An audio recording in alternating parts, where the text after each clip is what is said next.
트럼프 대통령이 이란 호르무즈 해협의 재개통 없이 종전을 선언하고 이란과의 전쟁을 끝낼 가능성을 시사하고 나서 예의주시되고 있습니다. 중동 전쟁에 따른 유가 급등으로 미국 내 휘발유 값이 3년 반 만에 처음으로 4달러를 넘어섰습니다. BBB법에 따라 저소득층 의료보험인 메디케이드 예산이 삭감됨에 따라 새로운 시스템 구축을 위해 각 주들이 상당한 예산을 투입하고 있습니다. 트럼프 행정부의 이민 서비스국이 피난민 수속을 중단한 지 4개월 만에 재개했습니다. 버지니아에서 동해병기 법안이 통과된 지 12주년을 맞아 역사적 의미를 되새기는 사랑의 나눔 행사가 열렸습니다.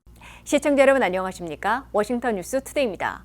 트럼프 대통령이 이란 호르무즈 해협의 재개통 없이 종전을 선언하고 이란과의 전쟁을 끝낼 가능성을 시사하고 나서 예의주시되고 있습니다. 트럼프 대통령은 수일 안에 장기전에 빠질 수도 있는 지상작전을 단행할지 아니면 호르무즈 해협의 재개통을 석유의 의존도가 높은 국가들에게 맡기고 전쟁을 끝낼지 결단을 내리게 될 것으로 예상되고 있습니다. 한면태 기자가 보도합니다. 한 달을 넘긴 이란과의 전쟁에서 도널드 트럼프 대통령이 화전, 강원 양면 전술을 펴왔으나 결단의 순간이 다가오면서 일방적인 조기 종전으로 기울고 있는 것으로 보입니다. 트럼프 대통령은 미국의 군사작전 목표 중 하나로 보였던 이란 호르무즈 해협의 재개통 없이도 전쟁을 끝낼 수 있음을 시사하고 나섰습니다. 트럼프 대통령은 호르무즈 해협 재개통을 위한 군함 파견이나 심지어 미군기의 영공 사용을 불허하고 있는 유럽 동맹국들을 공개 비난하면서 미국이 호르무즈 해협의 재개통 없이도 전쟁을 끝낼 수도 있음을 시사했습니다. 트럼프 대통령은 미국 지원을 거부하고 있는 영국과 프랑스, 스페인, 이태리 등을 비난하면서 호르무즈 해협의 재개통은 그들 스스로 해야 할 것이라고 밝혔습니다. 이는 트럼프 대통령이 호르무즈 해협의 재개통과는 상관없이 전쟁을 끝내고 철수할 수 있음을 세 번째로 시사한 것이라고 악시오스는 전했습니다. 특히 트럼프 대통령은 참모들에게 석유 수출량의 20%나 통과하고 있는 호르무즈 해협을 재개통하는 문제를 다른 국가들에게 넘기고 전쟁을 끝내는 방안을 언급한 것으로 월스트리트저널이 보도했습니다. 트럼프 대통령은 이란이 호르무즈 해협을 봉쇄함에 따라 하루 밀동량인 2천만 배럴에서 1% 이하를 차지하고 있는 미국은 거의 타격을 받지 않는 반면에 일본 95%, 중국 90%, 한국 35%, 유럽 각국들이 주로 이용하고 있는 만큼 이들 국가들이 재개통 노력을 주도해야 한다는 입장을 밝혀왔습니다. 트럼프 대통령이 호르무즈 해협 재개통과는 상관없이 종전을 선언하게 되면 최근 이란 근처에 도착시킨 미해병 신속원정군과 육군 82 공수사단, 네이비실과 레인저 부대 등 특수부대까지 포함해 최정예 7,000명을 투입하는 위험하고도 장기전 수렁에 빠지는 지상전도 강행하지 않을 것으로 예상되고 있습니다. 미국이 호르무즈 해협의 재개통에서 손떼고 빠져나올 경우 유럽 각국과 한중일 등 관련국들로 전후 해상 태스크포스를 구축하는 방안을 마련할 것으로 거론되고 있습니다. 이때 이란이 거액의 통행 수수료를 받고 비적대국 유조선들을 통과시키는 행보를 보일 경우 석유 패권, 호르무즈 통제권을 둘러싼 또 다른 분쟁으로 비화될 것으로 경고되고 있습니다. WKTV 뉴스 한면택입니다. 중동 전쟁에 따른 유가 급등으로 연일 상승해온 미국 내 휘발유 값이 3년 반 만에 처음으로 갤런당 4달러를 넘었습니다. 전쟁이 조속히 끝나지 않으면 현 유가 수준으로 올해 가구당 700달러 이상 더 지출하게 될 거란 예상이 나옵니다. 중동 전쟁에 따른 유가 급등 여파로 연일 오르던 미국 내 휘발유 값이 4달러를 돌파했습니다. 미국 내 휘발유 값은 31일 보통 무연 휘발유의 전국 평균으로 갤런당 4달러 2센트를 기록했다고 AAA가 발표했습니다. 이는 2022년 8월 이래 3년 반 만에 처음으로 4달러를 넘어선 것입니다. 미국 내 휘발유 값은 전날보다 3센트 더 오른 것이고 2월 28일 개전 이래 한 달 만에 갤런당 1달러 이상 오른 것입니다. 지역별로는 6달러에 근접하는 주들도 늘고 있습니다. 캘리포니아의 평균 휘발유 값은 31일 5달러 89센트로 6달러에 임박하고 있습니다. 하와이는 5달러 45센트, 서부 워싱턴주는 5달러 35센트로 세 개 주가 5달러를 넘어 6달러대로 향하고 있습니다.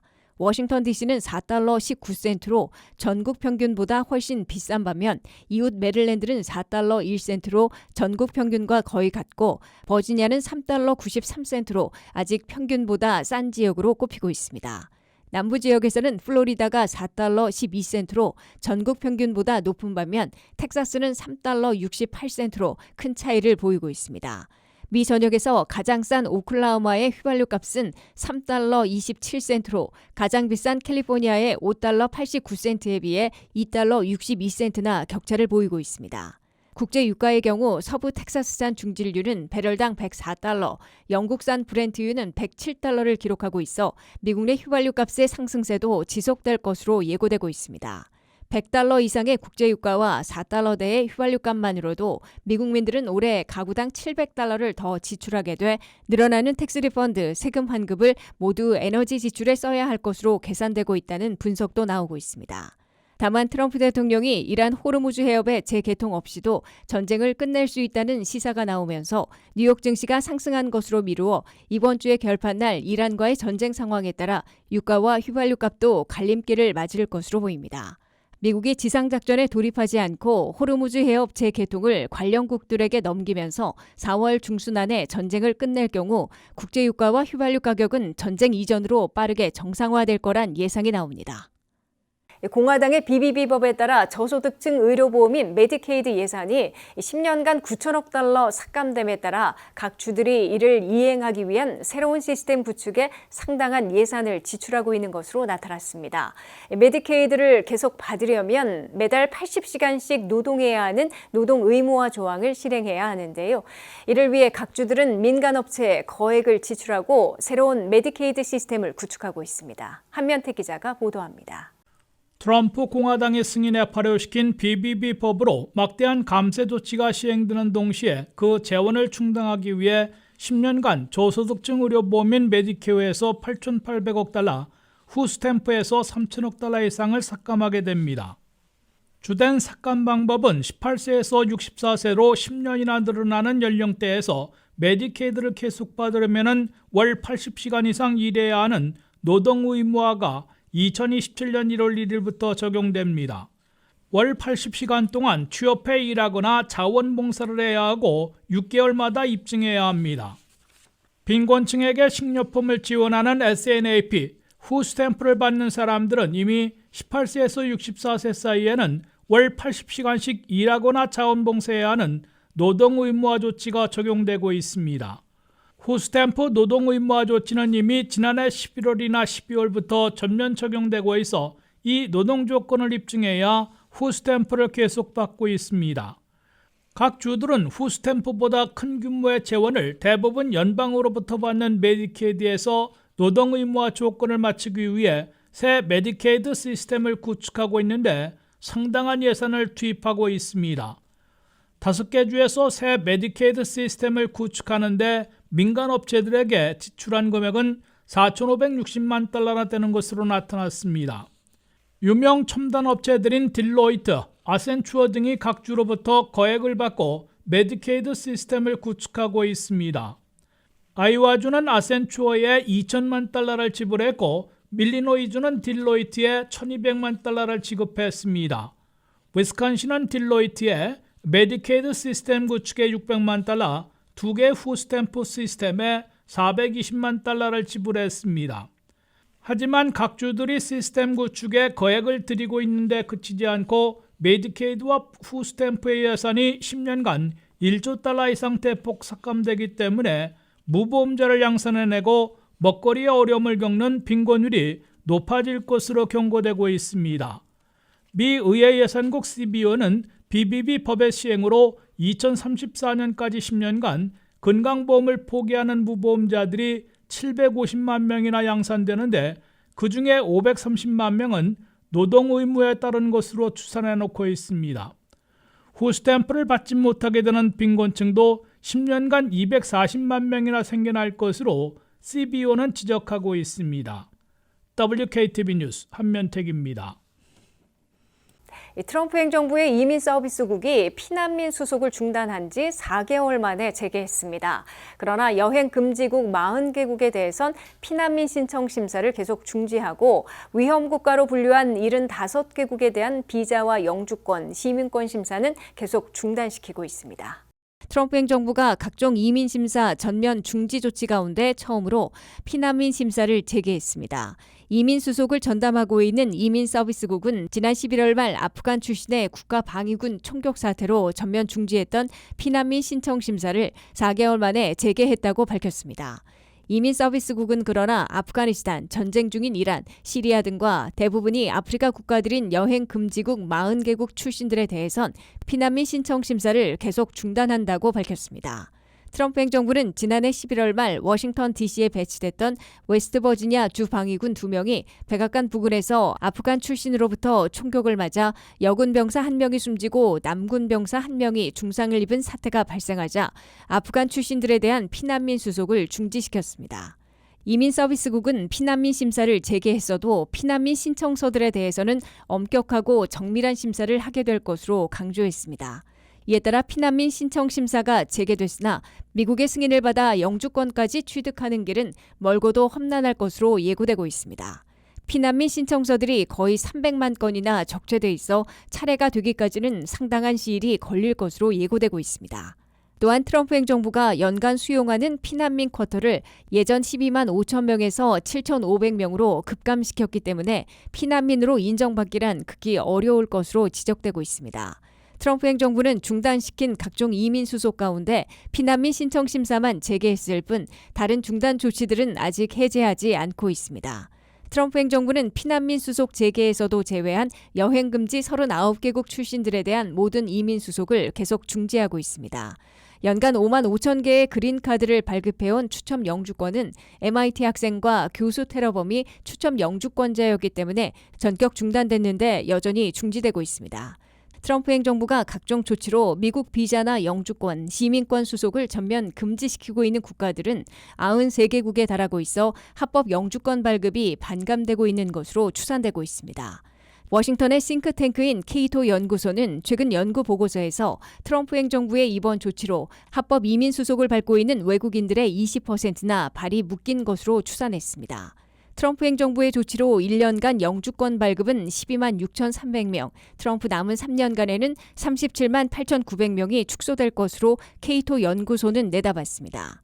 방문자나 유학생, 취업자 등 해당 국가 출신이나 제도 이용자들의 비이민 비자 발급은 1년간 30만 4천 명, 트럼프 남은 3년간은 91만 2천 명이 대폭 감소할 것으로 케이토 연구소는 추산했습니다.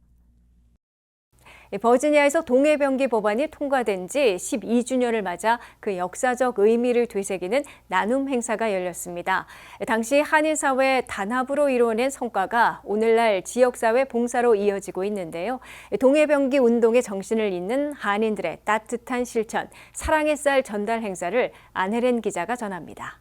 2014년 2월 6일 버지니아주 하원은 찬성 81표, 반대 15표로 동해병기 법안을 통과시키며 미주 한인사회 역사에 의미 있는 의정표를 세웠습니다. 해당 법안은 공립학교 교과서에 일본의 씨 오브 재팬과 함께 동해 이스트시를 병기하도록 하는 내용을 담고 있으며 같은 해 3월 주 상원을 통과한 뒤 7월 1일부터 시행되었습니다. 이는 미국 내에서 동해 표기가 제도적으로 반영된 첫 사례로 국제 지명 표기에 대한 균형성과 역사적 인식 개선을 요구해온 한인사회의 오랜 노력이 결실을 맺은 사건으로 평가되고 있습니다. 당시 법안 통과 과정은 순탄치 않았습니다. 일본 정부와 일부 단체의 강한 반대와 로비가 이어졌지만 버지니아 한인 15만 동포들은 지역사회와 정치권을 상대로 꾸준한 설득과 참여를 이어갔습니다. 오늘 동해병기 12주년 기념 행사에 독거노인들 쌀 전달식 합니다. 이번에 독거노인들에 대한 후원은 전체 쌀 100포에 대해서 후원하신 팀이 하랑 조기 축구팀입니다. 거기에 김효준 회장을 비롯해서 각 멤버들이 다 했습니다. 피르킴 회장이 추모 4주년 기념 겸 미련 곰탱이 센트필에 있는 캔디정도 쌀과 후원금을 전달해 줬습니다. 대단히 감사합니다. 특히 표결 당일 영하의 날씨 속에서도 새벽부터 주 의사당을 찾은 370여 명의 한인들은 직접 의원들을 만나 의견을 전달하며 법안 통과에 힘을 보탰습니다. 이러한 역사적 의미를 되새기며 오늘 정오 H마트 버크점에서는 사랑의 쌀 전달 행사가 열렸습니다. 워싱턴 통합노인연합회가 주관한 이번 행사는 동해병기 운동의 정신을 이어 지역 내 홀로 지내는 어르신들에게 따뜻한 나눔을 실천하자는 취지로 마련됐습니다. 현장에는 관계자들과 자원봉사자들이 참여해 쌀을 직접 전달하며 정을 나눴습니다. 행사 관계자는 동해병기 운동이 단순한 명칭 문제가 아니라 우리 정체성과 공동체 의식을 확인하는 과정이었다면 오늘의 나눔 역시 그 정신을 이어가는 또 하나의 실천이라고 설명했습니다. 동해병기 12년 그 당시에 2014년도에 370명의 아파트 노인네들이 1일과 2일 추운 날씨에도 버지니아 주 정부에 5번이나 왕래했습니다. 거기에 대한 애국심을 위해서 오늘 덕구 노인들 쌀 지원을 하게 되었습니다. 각 한인단체나 그 외 기관단체들이 앞으로 동해병기는 우리 민초 15만 명의 단결된 역사의 행사이기 때문에 많은 후원을 바랍니다. 감사합니다. 동해병기 법안은 교과서 속 한 줄의 표기를 넘어 소수 커뮤니티의 목소리가 제도권 안에서 반영될 수 있음을 보여준 사례입니다. 그리고 오늘 열린 사랑의 쌀 전달 행사는 그 역사적 성과를 현재의 나눔으로 확장하며 공동체가 만들어가는 또 다른 변화를 보여주고 있습니다. WKTV 뉴스 안혜린입니다. 이상으로 워싱턴 뉴스투데이를 마치겠습니다. 시청해주신 여러분 고맙습니다.